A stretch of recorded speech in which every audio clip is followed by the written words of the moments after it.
भगवान श्री राम वनवास जाते हुए एक रात के लिए श्रृंगेरपुर में रुके। निषाद राज घू, मैं बड़ा डिटेल में नहीं जा रहा, आप सब जानते ही हो। निषाद राज घू उनके मित्र थे, वो वहीं पे रुके, वहाँ से एक रात को रुक के फिर अगले दिन आगे उन्होंने केवट के माध्यम से और वो नाव पार करके प्रस्थान किया, उन्होंने वनगमन किया। तो जब भरत जी उन्हें बुलाने के लिए निकले, भरत जी उन्हें वापस लाने के लिए निकले थे कि मैं भैया राम को वापस ले आऊँगा, उन्हीं को राज्य दूंगा। तो बोलते जब भरत जी आ रहे थे तो वो भी श्रृंगेरपुर में रुके, और जब उन्हें पता लगा कि निषाद राज घू जो है ये भैया राम जी के मित्र हैं, तो एकदम उनके चरणों में पड़ गए। वो तो प्रेम की मूर्ति हैं भरत जी। उन्होंने कहा आप मेरे भैया राम के मित्र हो तो मैं तो आपका दास हुआ। अब वो बहुत बड़े राजा हैं, और निषाद राज घू तो ऐसे बोलते हैं कि उस टाइम एक ऐसे कि मान लो जिनको छुआ भी नहीं जा सकता, इस प्रकार से अछूत जाति जिसको। और उन्होंने देखा कि भरत जो है वो उनके चरणों में गिर गए, तो गुरु ने भी बोला भाई आप थोड़ी अपनी ध्यान रखो, कोई मर्यादा करो। अरे बोलो क्या मर्यादा, अरे मेरे भगवान राम के मित्र हैं, ये मित्र उनके मित्र हुए और मैं उनका दास हूँ, तो ये तो मेरे स्वामी हुए। फिर खैर निषाद राज घू ने उनको गले लगाया, उनको बोला नहीं आप भी मेरे भाई जैसे हो, वो मेरे भाई हैं तो आप भी मेरे भाई हुए, मेरे मित्र हुए। वहीं पे वो एक रात रुके, सारे अयोध्या वासियों ने विश्राम किया, माताओं के चरण संवाहन करके सब करके। अब भरत को तो नींद आती नहीं थी, बोले भरत तो एकदम एक्साइटेड थे कि भगवान राम को वापस लेके आना है, मैं कब मिलूंगा। और उनके विरह में भी रहते थे, भगवान राम के, अपने भैया राम के और सीता जी के विरह में भी रहते थे कि भाई कब मिलेंगे कब। बहुत बहुत अधीर, और अधीरता इसलिए भी बढ़ गई कि उन्हें लगता था ये मेरी वजह से ही तो हुआ है, मेरी वजह से उन्हें बन जाना पड़ा, मेरी माता ने मेरे को राज्य देने के लिए ये किया। भैया कैसा सोचते होंगे मेरे बारे में, क्या विचार करते होंगे, ये कैसा भरत है। और ऐसा चलो हम लोग अभी एक उससे बोलते, वो तो ऐसा सोचते थे हाँ मैं हूँ ही ऐसा, वो ऐसा भी मानने लगे कि मैं ही खराब हूँ, मेरी वजह से ही ऐसा हुआ। ये हमने अभी पीछे चर्चा करी है और आगे भी करेंगे कि सज्जन पुरुष के यही लक्षण होते हैं। वो जब भी दोष देखता है तो वो दूसरे में दोष नहीं देखता, वो ये देखता है कि हाँ ये दोष मेरे अंदर ही है, वो दूसरे के भीतर दोष नहीं देख पाता।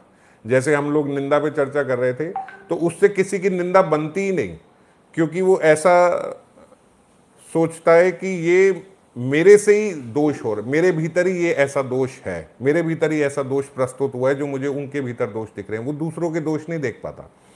तो भरत जी ऐसा सोचते थे कि मेरे कारण ही ऐसा हो रहा है। तो वो भरत जी अब जब श्रृंगेरपुर में इनसे मिले, राजा घू से, सबको विश्राम कराया, अयोध्या वासियों को माता के चरण संवाहन किए, सब किए। जब सब विश्राम करने लगे तो बोलते अब ये आ गए निषाद राज घू के पास। पूछत सकहीं सो ठाऊं दिखाऊं, नेकू नयन मन जरनी जुड़ाऊं। उन्होंने उनको बोला, उनको बुला के अब मुझे बताओ भैया राम कहाँ बैठे थे, उन्होंने कहाँ विश्राम किया था, वो कैसे चल के गए, उन्होंने कैसे पार किया, यहाँ से कैसे आगे गए, किस तरफ हो गए। बड़े सारे प्रश्न उन्होंने उनसे भरत जी ने निषाद राज घू से बोले। और उनको सखा समझ के, पूछत सखही, अपने सखा समझ के, उनका हाथ पकड़ के, बड़े विस्तार से रामचरितमानस में लिखा, उनका हाथ पकड़ के पूछत सखई सो ठाऊं दिखाऊं, मुझे वो जगह दिखाओ, नेकू नयन मन जरनी जुड़ाऊं, ताकि मैं अपने नयनों को और अपने मन को थोड़ा शीतल कर सकूं, थोड़ा ठंडा कर सकूं। मैं जल रहा हूं उनके विरह की आग में, मुझे बताओ वो कहाँ लेटे थे। तो निषाद राज घू बोलते, मन में संकोच करते कि मैं इन्हें कैसे दिखाऊं, मैंने तो उन्हें बहुत बोला था कि आप आइए, अंदर आइए, वहाँ रुके, लेकिन वो भीतर गए नहीं। बोले राम सीता जी बोलते थे कि अब हमने जब वनवास ले लिया तो हम किसी नगर के भीतर प्रवेश नहीं कर सकते, हम बाहर में ही विश्राम करेंगे, एक वृक्ष के नीचे ही करेंगे। अब बोलते जो निषाद राज घू थे उन्हें बड़ा संकोच होने लगा कि भैया भरत को मैं कैसे बताऊं, बोल तो मैं उन्हें अपना मित्र रहा हूं, और कैसे बताऊं कि वो बाहर विश्राम किया था उन्होंने। खैर उन्हें लेके गए, उन्होंने दिखाया कि इस वृक्ष के नीचे उन्होंने विश्राम किया था। तो बोलते जब उन्होंने वृक्ष के नीचे, कुशाग्रास अभी भी बिल्कुल वैसे ही पड़ी हुई थी जैसे उन्होंने जैसे वो छोड़ के गए थे।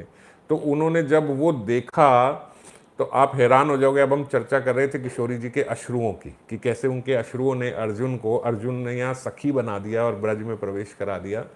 वही बोलते जब वहाँ पे उन्होंने प्रणाम किया भरत जी ने, तो ये चौपाई है, कनक बिंदु दुई चारिक देखे, राखे शीस सिय राम लेखे।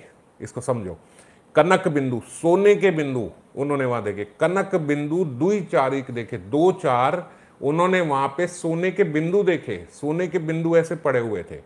ये क्या थे सोने के बिंदु? बोलते जब भगवान राम वहां विश्राम कर रहे थे तो राम जी के मन में हर समय भरत जी के लिए एक विषाद आता था कि हम तो यहाँ आ गए, मैं तो यहाँ पे सो गया, पर जब भरत मुझे ढूंढता हुआ यहाँ आएगा, वो जानते थे कि भरत रहेगा नहीं ऐसे, जब भरत आएगा वो जरूर मुझे ढूंढता हुआ आएगा।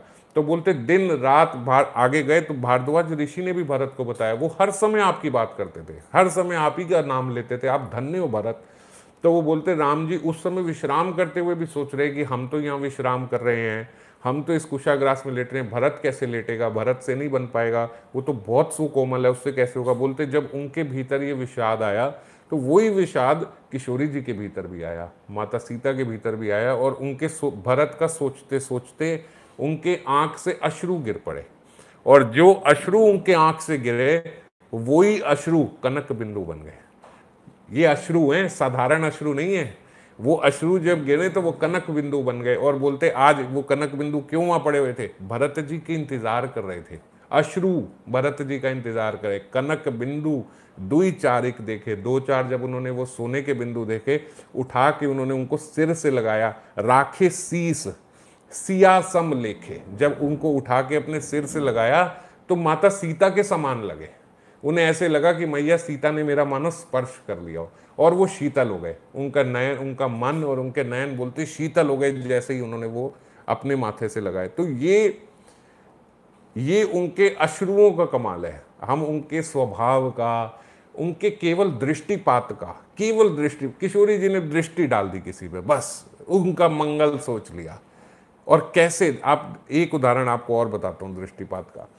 जब शूर्पणखा आई तो शूर्पणखा का लक्ष्मण जी ने नाक काट दिया, शूर्पणखा वापस गई। बोलते जब शूर्पणखा जा रही थी वापस तो वो मुड़ मुड़ के बार बार माता सीता को देख रही थी।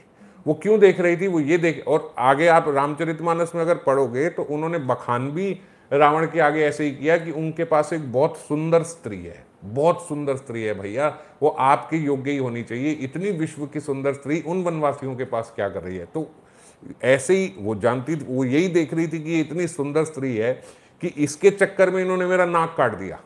तो वो तो द्वेष से देख रही थी, शूर्पणखा असुर स्वभाव की थी ना, आगे आगे जब चल रही थी, बोलते जब नाक कट गया तब भी मुड़ मुड़ के बार बार देख रही थी माता सीता को, और द्वेष से देख रही थी कि ये सुंदर स्त्री है, इसके चक्कर में तुमने मेरा तिरस्कार किया ना, मेरा नाक काट दिया इसके चक्कर में।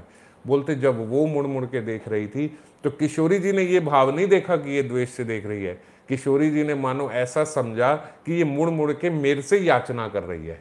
उन्हें ऐसा लगा कि ये दुष्ट जाति है, क्रूर है, इसने मेरा नाक काट दिया, आप तो मेरी तरह स्त्री हो, आपने क्यों नहीं रोका, आपने क्यों नहीं इनका हाथ पकड़ा। तो मानो ऐसे याचना करती हुई मुझे देख रही है, ये किशोरी जी सोच रही हैं कि ऐसे वो मुझे देख रही है। तो बोलते उसी समय माता सीता ने अपने मन में प्रण लिया कि चिंता ना करो शूर्पणखा, इस बारी तो थोड़ा इनका ये मर्यादा का झंझट है ना, पर तुमने मेरे राम जी के साथ स्नेह किया है, उसे उनके स्नेह में तुम इतनी कुरूप असुर से इतनी सुंदर स्त्री बन गई, और उन्होंने आपका नाक काट के कुरूप बना दिया ना, ये इनका इस बारी का मर्यादा का झंझट है। अगली बारी आप आना, मैं देखूंगी, मैं आश्वासन देती हूँ तुम्हें कि ये खुद तुम्हारे पास आएंगे, अब ये तुम्हारा रूप सजाएंगे और तुम्हारे साथ अपना संबंध स्थापित करेंगे। और बोले वही शूर्पणखा जो है वो कुब्जा बन के आई, और अब जो इन्होंने असुरी को, अब इन्होंने जो इतना सुंदर स्त्री बना के शूर्पणखा आई थी उसका नाक काट के उसको कुरूपता दे दी।